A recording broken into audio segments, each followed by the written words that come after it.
Hello everyone, welcome. आज की ये वीडियो उनके लिए है जिनका इस बार नेट जेआरएफ क्लियर नहीं हुआ। देखिए, कईयों का नेट क्लियर हो गया पर सपना जेआरएफ का था, वो नहीं हासिल हो पाया। कईयों का पीएचडी ओनली वाला क्लियर हो गया, चाहिए उनको नेट था या जेआरएफ चाहिए था, है ना। और कईयों का किसी भी कैटेगरी में नहीं क्लियर हुआ। ऐसे बहुत सारे स्टूडेंट्स होंगे, ठीक है, क्योंकि हर किसी का तो क्लियर कभी हो नहीं जाता। तो अब ये जो भी स्टूडेंट्स हैं जिनका क्लियर नहीं हुआ, जो क्वालिफाई नहीं कर पाए, इनके लिए ये आज की वीडियो है। पूरी एंड तक ये वीडियो देखना। देखिए, ठीक है, हम सक्सेस स्टोरीज़ बना रहे हैं, बहुत सारे बच्चों का क्लियर हो गया, हमारे बैच से निकल गया, हमारी लेक्चर से निकल गया, है ना, उसका सेलिब्रेशन कर रहे हैं। पर साथ में इस चीज़ का भी ध्यान रखना चाहिए कि तमाम ऐसे स्टूडेंट्स भी हैं जिनका 4-5 महीनों के, 6 महीनों के प्रयास के बावजूद भी क्लियर नहीं हो पाया, या जो उनका ड्रीम था जिस कैटेगरी में क्लियर करना, उस कैटेगरी में उनका क्लियर नहीं हो पाया।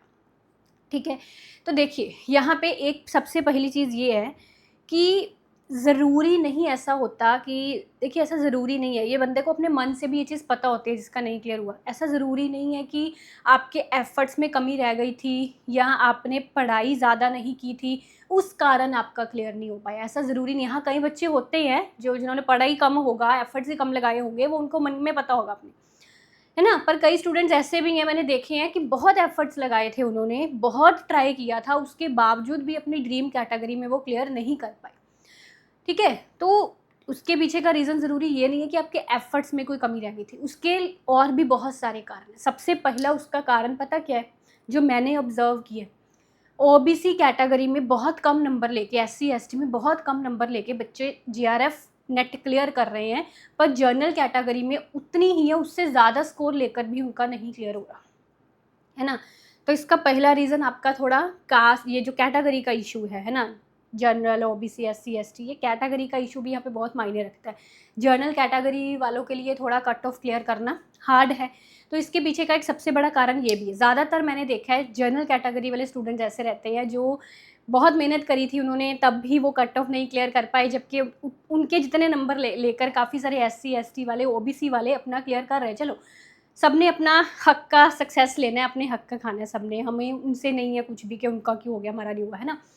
पर ये एक रीज़न है। हाँ, ठीक है, जनरल कैटेगरी वालों को थोड़े से एफर्ट्स यहाँ पे ज़्यादा लगाने पड़ेंगे, उनका इसमें कोई कसूर नहीं है, पर उनको लगाने पड़ेंगे, ठीक है। पहला रीज़न ये हो सकता है कि आपको थोड़े और ज़्यादा एफर्ट्स लगाने की ज़रूरत है, बिकॉज़ आप अनरिज़र्व्ड कैटेगरी में।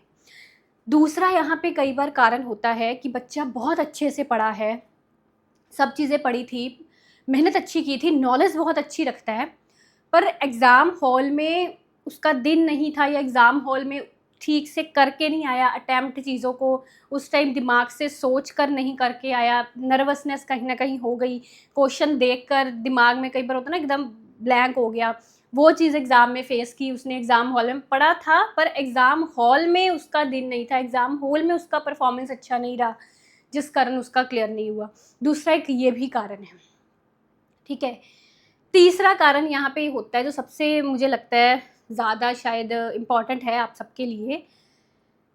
काफ़ी सारे ऐसे स्टूडेंट्स होते हैं जो हमेशा मेहनत करते हैं, पर उस मेहनत को राइट वे में, राइट डायरेक्शन में नहीं करते, एक सही डायरेक्शन में मेहनत नहीं करते। बहुत सारी बुक्स पढ़ ली, मोटी-मोटी किताबें पढ़ ली, है ना? पर उसके बावजूद भी जो एग्ज़ाम में पूछा जा रहा है, उस चीज़ से वो चीज़ मैच नहीं हो पा रही। है ना? बिकॉज़ अगर आप ऑब्ज़र्व करोगे, नेट के एग्ज़ाम में जो चीज़ें पूछी जा रही हैं, वो डायरेक्टली किसी बुक से नहीं उठाई जा रही, है ना? वो कॉन्सेप्चुअल सी चीज़ें हैं, ठीक है? पढ़ने वाली, समझने वाली, फैक्ट बेस्ड भी हैं चीज़ें। तो उसमें आपको ये चीज़ पता होनी चाहिए कि मुझे कहाँ से, कैसे, कितना, क्या पढ़ना है। गलत चीज़ों पर मेहनत कर लोगे तो वो भी एक प्रॉब्लमेटिक चीज़ है, और मैंने देखा तमाम अटेम्प्ट्स के बाद भी जिनका क्लियर नहीं कईयों का हो पाता, उसके पीछे का कारण ये रहता है कि वो सही डायरेक्शन में नहीं पढ़ रहे, ठीक है, रेलिवेंसी के अनुसार चीज़ें नहीं पढ़ रहे हैं, या तो बहुत ज़्यादा पढ़ रहे हैं जिस कारण भूल जा रहे हैं चीज़ों को एग्ज़ाम हॉल में, है ना। तो वो एक प्रॉब्लम है। यहाँ कई मैंने ऐसे भी देखे हैं जो सिर्फ एमसीक्यूज़ पर ज़ोर देते हैं, एमसीक्यू प्रैक्टिस पर ज़्यादा ज़ोर देते हैं, नोट्स जो हैं बने बनाए, कोचिंग प्लेटफ़ॉर्म के नोट्स हैं, या है ना मेरे ही नोट्स हैं, सिर्फ नोट्स पढ़ लो। तो ये भी एक बहुत बड़ी गलती है, क्योंकि जितनी देर आप कंसेप्ट नहीं समझोगे लेक्चर्स सुनकर, उतनी देर अगर आपने कोचिंग ज्वाइन करी होती है तो इट इज़ वेरी नेसेसरी कि आप वीडियो लेक्चर सुनकर कंसेप्ट समझें, ना कि सिर्फ नोट्स बने बनाए पढ़ लें, उससे कंसेप्ट नहीं पल्ले पढ़ने वाले, वो तो एक रट्टा है रिवीजन के लिए। ठीक है, तो ये एक गलती है कि शांति से बैठकर वीडियो लेक्चर से सुना करें। ज़्यादातर मैंने देखा है जो फर्स्ट अटैम्प्ट वाले होते हैं ना, वो ये गलती करते हैं, बने बनाए नोट्स को पढ़ लेना या MCQs की सिर्फ प्रैक्टिस कर लेना, वीडियो लेक्चर्स को स्किप कर देना। ठीक है, तो ये गलती वो करते हैं, इस चीज़ का वो ध्यान रखें। तो ये तो थी बातें आपके ध्यान देने के लिए। अब आपको एक चीज़ यहाँ पे मैं और समझाना चाहूँगी, इसमें कोई डिस्करेज होने वाली बात नहीं होती। देखिए, जिस दिन आपका JRF क्लियर हो गया ना, आप भूल जाएंगे ये सब चीज़ें।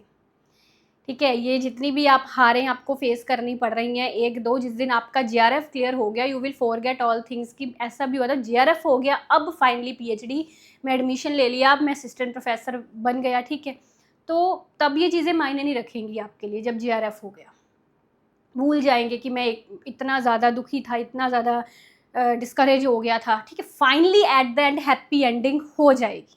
अगर डटे रहोगे तो हैप्पी एंडिंग ज़रूर आएगी।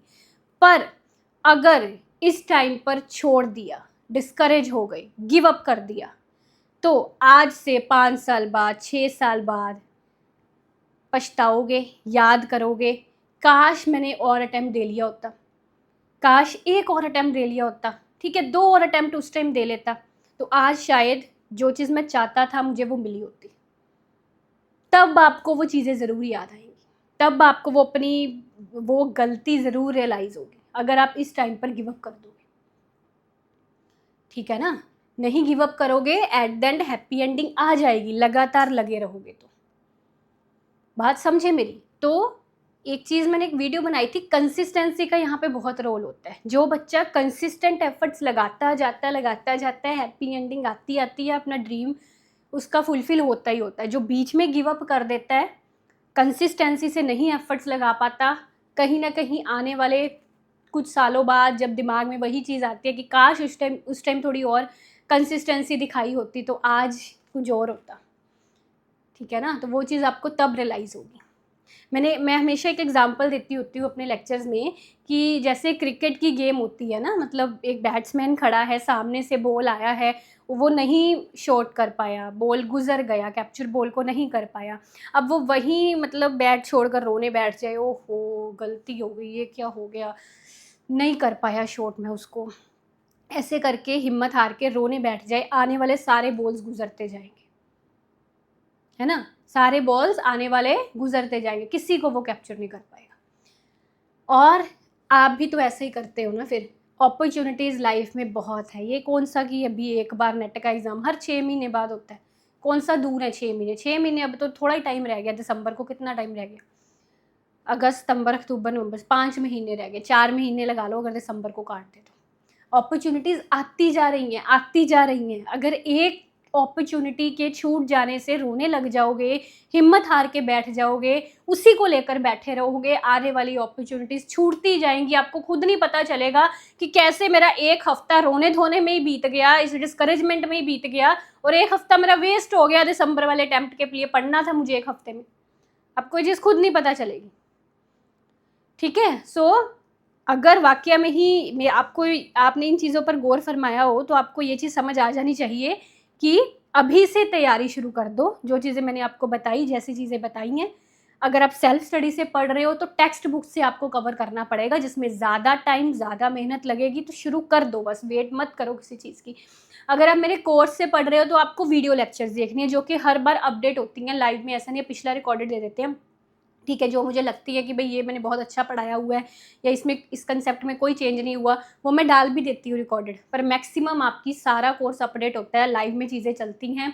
ठीक है, जो जो इस बार एग्ज़ाम में नई चीज़ें ऐड ऑन हुई हैं, जिसका है प्रोजेक्शन की आने वाले में पूछी जा सकती हैं, वो सब चीज़ें ऐड ऑन होकर हर बार फ्रेश बैच चलता है।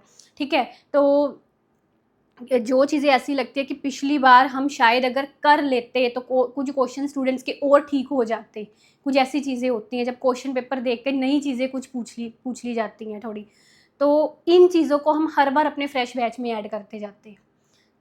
ठीक है, और इम्प्रूव करते जाते हैं, और चीज़ों को ऐड करके इस बार पूछी गई हैं तो अगली बार भी शायद ये इन चीज़ों से इनके आसपास के टॉपिक्स पूछे जाएँ, है ना। तो हर बार इसलिए हमारा फ्रेश बैच चलता है। तो उसमें अभी आप ज्वाइन कर सकते हैं, पर उसमें यही शर्त है कि आपको सारे वीडियो लेक्चर्स देखने पड़ेंगे, कुछ भी स्किप नहीं करना। जितने आपका जैसे दिसंबर 2025 का फोल्डर आपको मिलेगा ना, जो उसमें A to Z जितने वीडियो लेक्चर्स है सारे देखने हैं। प्रीवियस ईयर पर जितने मेरे वीडियो लेक्चर्स है आपने सारे देखने हैं, ठीक है। कुछ भी छोड़ना नहीं है उसमें, यही चीज़ है होती है उसमें, ठीक है, अगर आप कोर्स में इनरोल कर रहे हो तो। बाकी आपकी मर्ज़ी है, जैसे आपको ठीक लगे। बाकी मेरा तो आपको यही सुजेशन है, गिव अप आज कर दोगे ना, आने वाले सालों बाद आप ज़रूर पछताओगे और याद करोगे कि सच में गिव अप नहीं करना चाहिए था। 1-2 अटेम्प्ट्स और दे लेते, JRF हो जाता, हैप्पी एंडिंग हो जाती, है ना। तो बेस्ट ऑफ लक आप सबको। ज़्यादा जानकारी के लिए आप हमारी एप्लीकेशन MS स्टडी गुरु डाउनलोड कर सकते हैं, जिसमें हमारा UGC net economics and commerce related batches जो हैं वो चल रहे हैं। Thank you.